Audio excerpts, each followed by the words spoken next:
So what if I told you that being charismatic, that being one of those people who just seems to draw everyone in, isn't some gift you're born with? It's a skill. And in this explainer, we are going to break down exactly how you can learn it.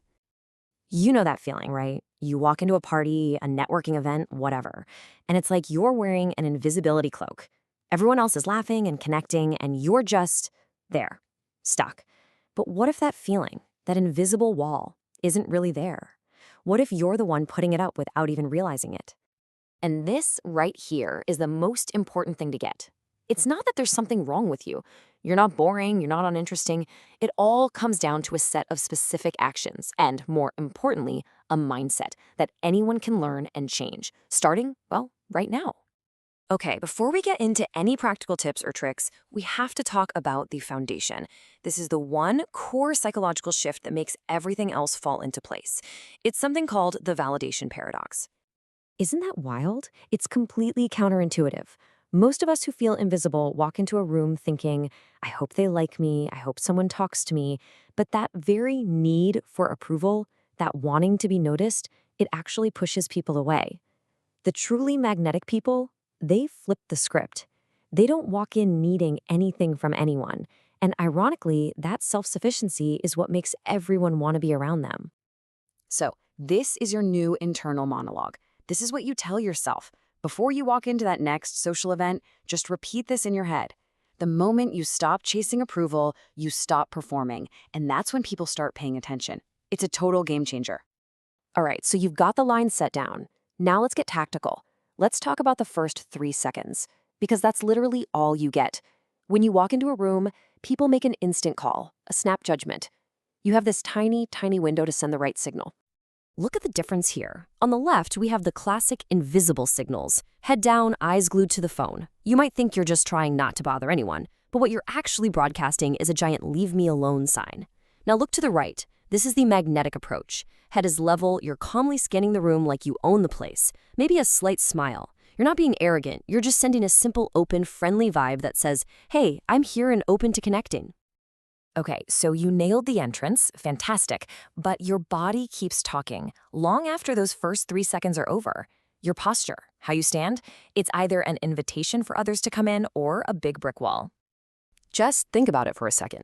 When you see someone with their arms crossed, shoulders hunched forward, they're practically screaming defensive or uninterested, even if they don't mean to.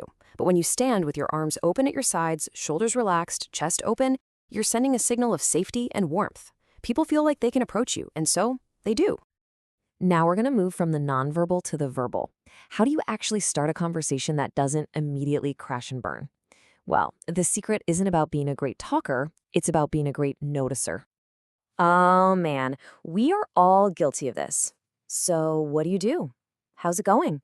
I call these plain toast questions because they're just dry and boring, and they fail because you're putting all the work on the other person. You're basically saying, here, entertain me. It's exhausting for them, and that's why you get those one-word answers followed by that awful, painful silence. So instead of asking those questions, you're going to start making observations. And a really good magnetic observation has these 3 ingredients. 1, it's specific. You notice a little detail.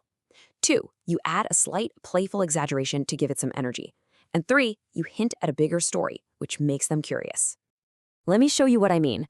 Nice shoes is fine, but it's a dead end. Where does the conversation go from there? But those shoes look like they could survive a zombie apocalypse.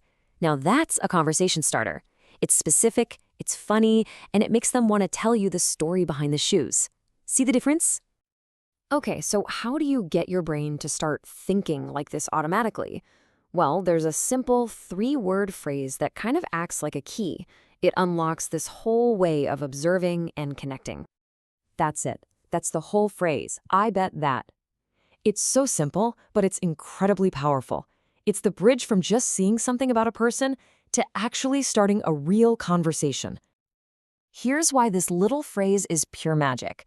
First, it frames your thought as an observation, not a question or a demand. Second, it instantly shows you're paying attention to them and their experience, not just waiting for your turn to talk. And third, it creates this super low-pressure, easy opening for them to either agree or share a story. I bet that coffee has saved your morning. See how easy that is? And really, that's what all of this boils down to. This is the big secret. Being socially magnetic has almost nothing to do with being the most interesting person in the room with the best stories. It's about being the most interested. When you make someone else feel seen, heard, and fascinating, connection just happens. It's as simple as that. So I'll leave you with this. The question isn't, how can I get more people to notice me? The real question is, who am I going to give my attention to? Who will you choose to make feel seen today? Because I promise you, the moment you start making other people feel visible, you won't feel so invisible anymore.